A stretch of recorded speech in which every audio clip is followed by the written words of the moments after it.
Kale adjusted the straps of his exploration pack as he stepped onto the alien soil, the soft crunch under his boots strangely familiar despite the planet's odd glow. He had been sent on a routine survey mission, cataloging flora and fauna, yet something about this valley felt different. The trees here were tall and thin, their branches bending with a soft, bioluminescent shimmer. The air was dense with humidity, but it smelled sweet, like a mix of honey and rain.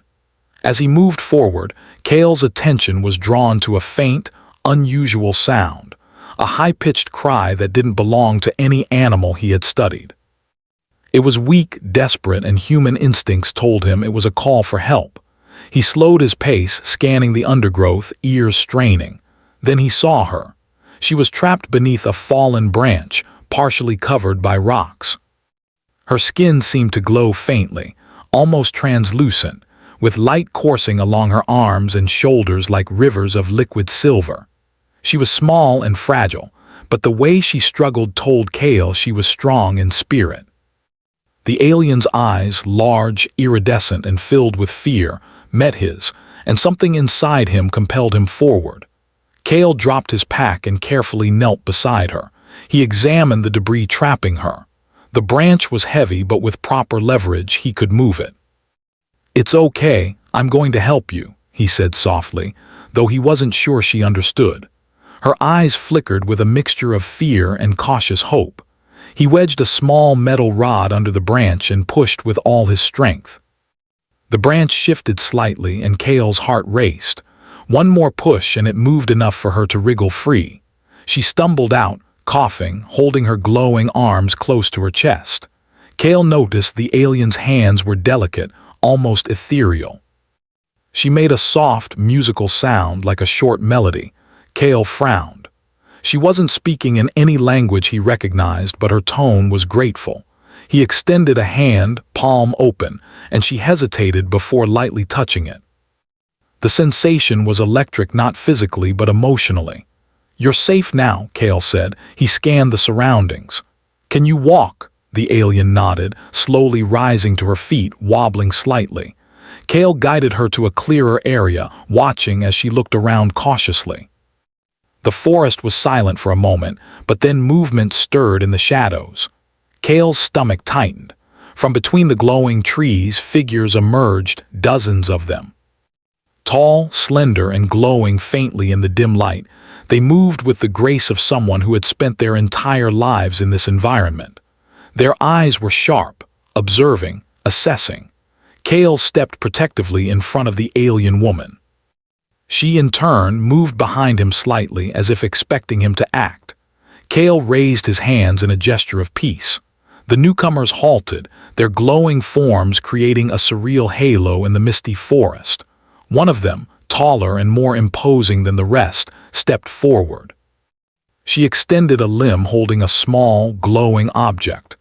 Kale recognized it as some kind of offering, a symbol, though he had no idea of its meaning. He hesitated, then slowly extended his hand to receive it. The gesture seemed to calm the tribe. Their eyes softened slightly, though they remained wary. Kale examined the object. It was smooth and pulsing gently, like it had a heartbeat of its own. Placing it carefully in his pack, he gestured to the alien woman he had saved. "She is with me," he said, hoping the tribe understood.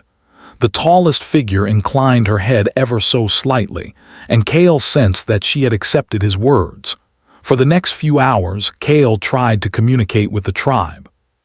He mimicked their gestures, pointing to himself, then to the alien woman, then making a gentle motion of protection. They responded in kind, creating small, flowing light patterns that danced across their bodies. Kale had never encountered such a form of communication, but he understood enough to realize they were cautious yet curious. Night fell, and the forest transformed. Bioluminescent flora lit up like a constellation on the ground, and the air became cooler. Kale set up a small camp, but the tribe did not leave. They stood at the edge of the clearing, glowing faintly, watching him. He understood they were testing him, gauging whether he was a threat or an ally. As Kale prepared a simple meal from his rations, the alien woman he had saved moved closer, her movements timid but trusting. He offered her a piece of food, which she examined carefully before accepting. The way she ate reminded him of a child learning about the world for the first time. She looked at him, her glowing eyes full of silent gratitude. Kale knew he needed to learn more about this tribe if he hoped to survive on this planet. He observed their behavior, noting their movements, how they communicated through light, and the way they interacted with each other. They were intelligent, organized, and clearly had a social structure he could not yet comprehend. Suddenly, a rustling sound echoed from deeper in the forest. Kale tensed. The tribe stiffened as well, their light flickering rapidly. Something was coming, and it was not friendly. Kale reached for a small handheld device, a scanner capable of detecting life forms. He saw rapid movements, and then the outline of a creature, large, predatory, and alien. Its skin was mottled and rough, and its eyes glowed a menacing red. Kale realized the alien woman's tribe was in danger. They had been cautious, but they were vulnerable to this predator. He motioned for the tribe to stay back while he stepped forward, placing himself between them and the creature. The predator advanced slowly, muscles rippling as it moved, and Kale had only moments to act. He remembered the tools he carried, small traps, energy nets, and blinding light devices. He quickly activated a small net launcher, aiming carefully. The net shot out and ensnared the creature's legs, slowing it down. The predator roared, a sound that made the forest itself vibrate, but Kale held his ground. He activated a bright light, forcing it to retreat momentarily. The tribe watched in awe. They had never seen anything like this. This human's courage and quick thinking were unlike anything they knew. Kale knew he could not fight it head-on. The creature was too powerful. He needed to outsmart it. Using his tools and the terrain, he led the predator into a narrow ravine where it became trapped. Kale exhaled deeply, adrenaline still coursing through him. The tribe approached cautiously, glowing softly. The alien woman stepped forward, touching his hand lightly again, a silent thank you. Kale smiled, exhausted but relieved. He realized that this encounter had established a bond of trust, not just with her but with the tribe as a whole. They had seen his intentions were pure, that he was clever and capable, and perhaps more importantly, that he valued life and safety over power. As the night deepened, Kale sat by a small fire, the alien woman beside him. The tribe remained at the edge of the clearing, watching and waiting. Kale felt a strange connection forming, one that transcended words or gestures. He had saved one of them, yes, but in doing so he had opened a door to understanding, friendship, and perhaps something greater. He looked up at the alien sky, stars unfamiliar but magnificent. He knew tomorrow would bring new challenges. The tribe would test him further, and he would need to prove himself again. But for now, there was a sense of peace, fragile yet promising. And in the quiet of the alien forest, Kale realized that humanity's strength was not just in technology or muscles. It was in empathy, intelligence, and the courage to act for others, even when the outcome was uncertain. The alien woman shifted closer, her glowing body a comforting warmth. Kale reached out, gently placing a hand on hers. Together, they watched the forest, silent yet connected, as the first hints of dawn began to pierce the bioluminescent canopy. From the shadows, the tribe observed, their lights flickering in patterns that Kale had yet to fully understand. But he sensed something profound. Trust was beginning to grow, and with trust, anything was possible. The night was long, but Kale stayed vigilant. Every rustle, every flicker of light held meaning. The forest was alive in ways he could not yet comprehend, but he was ready. He had made his choice to protect, to understand, and to act with honor. And somewhere in the distance, hidden behind the trees, the predator watched too, waiting for its chance. But Kale was not afraid. He had learned that humans could face the unknown not with brute force alone, but with heart, mind, and courage. As the first rays of the alien sun filtered through the canopy, Kale stood, stretching his tired limbs. The alien woman moved beside him, trusting, and the tribe stepped closer, their glow brighter, a sign of cautious acceptance. Today, he had survived. Tomorrow, he would prove that humanity's strength went beyond mere survival. It was a force of hope, ingenuity, and connection that could change the fate of worlds. The morning sun cast a pale light over the glowing forest, painting the trees with streaks of gold and green. Kale had slept little, but the events of the night left him alert and determined. The alien woman he had saved, Lyra, moved beside him as if sensing his focus. Her glowing form was steady now, no longer flickering with fear. Kale scanned the forest, noting signs of movement, subtle shifts in the undergrowth and faint trails in the soft soil. He knew the predator from the night before was still nearby. It would not give up so easily. But today was not only about survival. It was about understanding the tribe and forming a connection strong enough to ensure their safety. The tribe watched from a distance, their bodies glowing softly. They had stayed close all night, observing Kale, and their behavior now suggested cautious curiosity. He raised a hand in greeting, and the eldest among them, the one who had offered the glowing object yesterday, moved forward slowly. Kale nodded, acknowledging her leadership. He crouched beside Lyra and spoke softly. "We need to find a safe place for your tribe, somewhere the predator can't reach easily." Lyra tilted her head and made a series of light patterns. Kale realized she was trying to communicate directions. By following her gestures, he understood there was a hidden valley deeper in the forest, shielded by cliffs and dense vegetation. Kale led Lyra toward the hidden valley, moving carefully to avoid alerting the predator. As they walked, Lyra began to mirror his gestures, reaching out to touch his hand briefly and then pulling back. Kale interpreted this as trust growing between them. Every small gesture was a bridge across the vast gap between human and alien understanding. When they reached the edge of the hidden valley, Kale paused.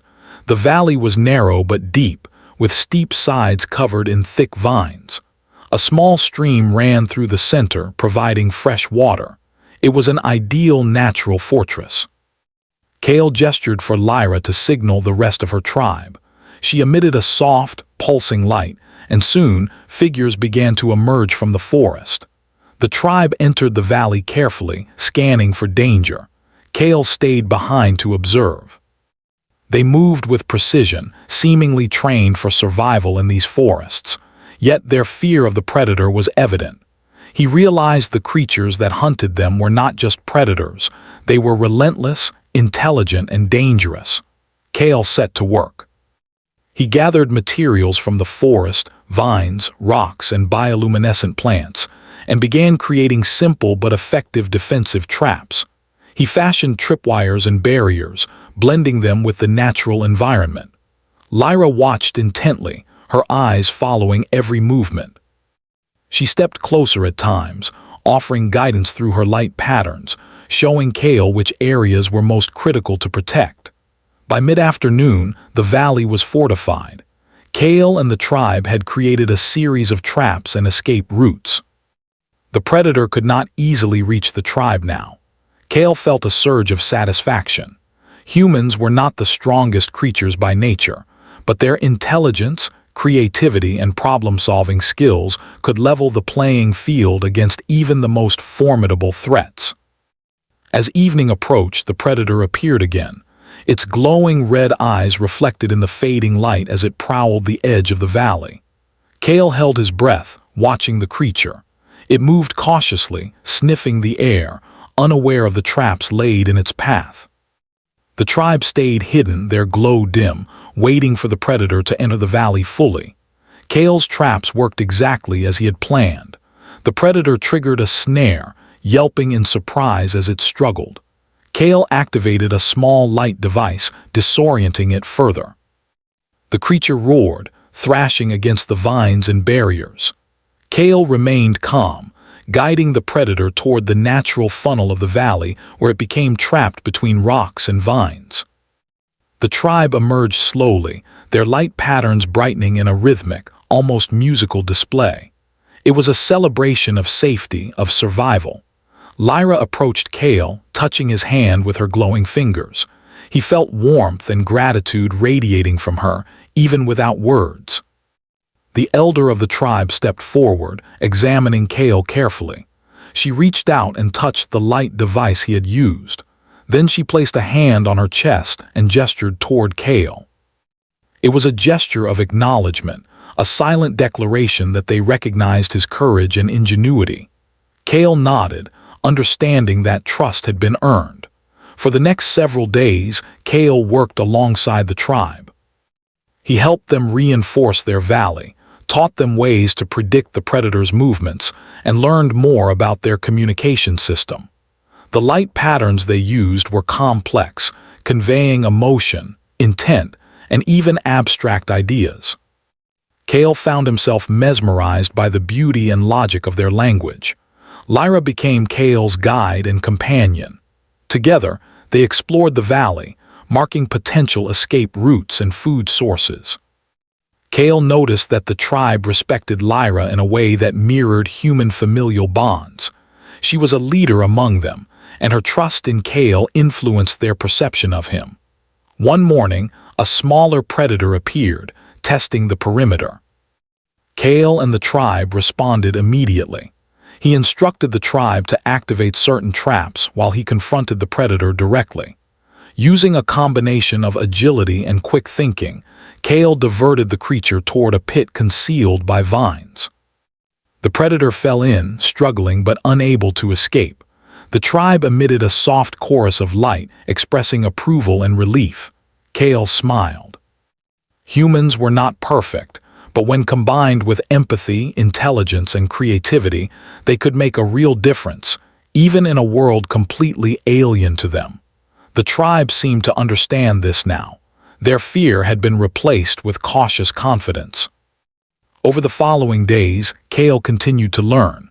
He observed how the tribe worked together, how they shared resources, and how they taught younger members survival skills. They were highly organized, yet flexible, capable of responding to threats quickly. Kale realized that while humans had technology, the tribe had intuition and an unmatched understanding of their environment. One evening, as the sun dipped below the horizon, Kale sat with Lyra near the stream. The water reflected their glowing forms, creating a mirrored world of light. "You've taught me so much," he said softly. Lyra responded with a gentle pulsing of light, conveying understanding and connection. Kale understood that their bond was more than just trust. It was a bridge between species, a proof that compassion and intelligence could transcend language, culture, and biology. Humanity's strength was not just in muscle or technology. It was in the courage to act for others, to protect and to learn. Suddenly, the forest stirred. Kale tensed, recognizing the movement of multiple predators approaching. The tribe noticed immediately, their lights flickering in a rapid sequence, signaling danger. Kale didn't panic. He had planned for this. He directed the tribe to positions behind natural barriers, while he set up decoys and additional traps. The predators advanced cautiously, one after another. Kale used a combination of bright lights and nets to control their movement, guiding them into traps without harming them unnecessarily. The tribe followed his instructions, moving with surprising coordination. Their light patterns became a system of signals, each member responding to the others with precision. By nightfall, all predators had been captured or driven away. The valley was safe once more. The tribe's elder approached Kale, touching her chest and then gesturing toward him and Lyra. It was a gesture of gratitude, respect, and acknowledgement of his role as protector and ally. Kale nodded, humbled by their recognition. The alien woman, Lyra, glowed brighter than usual, moving closer to Kale. He reached out, gently touching her hand. In that simple contact, he felt a profound connection, one that transcended words or species. It was a bond built on trust, courage, and mutual respect. In the following days, Kale began teaching the tribe basic strategies for long-term safety. He showed them how to observe predator patterns, how to use natural barriers to their advantage, and how to reinforce their living spaces. The tribe adapted quickly, learning from his guidance while integrating their own instincts and knowledge. Kale realized something important. Humanity's true strength was adaptability. Technology, yes, could solve problems, but intelligence, empathy, and creativity allowed humans to survive in ways that machines or brute force could not. The tribe had witnessed this firsthand, and their trust in Kale, and by extension humanity, was growing stronger each day. Eventually, Kale knew he could not stay forever. His mission would call him back, but he also knew he had made a lasting impact. The tribe would survive, stronger and more united, because of his guidance and courage. And in return, they had given him a gift far greater than any technology: understanding, trust, and the proof that humanity could shine even in the most alien of worlds. On his final day in the valley, Kale stood at the edge, watching the tribe move through their environment with confidence and grace. Lyra approached, her light glowing warmly. She touched his hand once more, a gesture of connection that needed no words. Kale smiled, knowing that this was not the end, but the beginning of a lasting alliance between humans and the tribe. As Kale prepared to leave, the tribe gathered at the edge of the valley. Their lights pulsed rhythmically, a silent farewell and a promise. Kale raised his hand in response, feeling a surge of pride and hope. Humanity had reached across the stars and, through courage, intelligence, and empathy, had made a difference in a world far beyond their own. The predators would return, new challenges would arise, but Kale knew the tribe was ready. And he knew that humans, guided by compassion and intellect, could rise to meet any challenge, no matter how alien or dangerous. As his ship lifted off, Kale glanced down at the glowing valley below.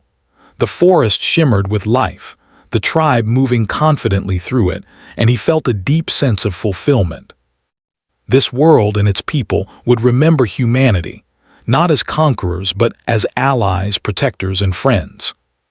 The journey home would be long, but Kale carried with him the knowledge that humans could shine in darkness, inspire trust, and forge bonds that span species and worlds. The stars stretched endlessly ahead, and for the first time, Kale felt that humanity's place among them was not only assured but celebrated. And somewhere, deep within the glowing forest, Lyra and her tribe watched the ship disappear into the sky, their lights flickering in patterns that Kale would carry in his memory forever. A story of courage, trust, and the undeniable strength of humanity.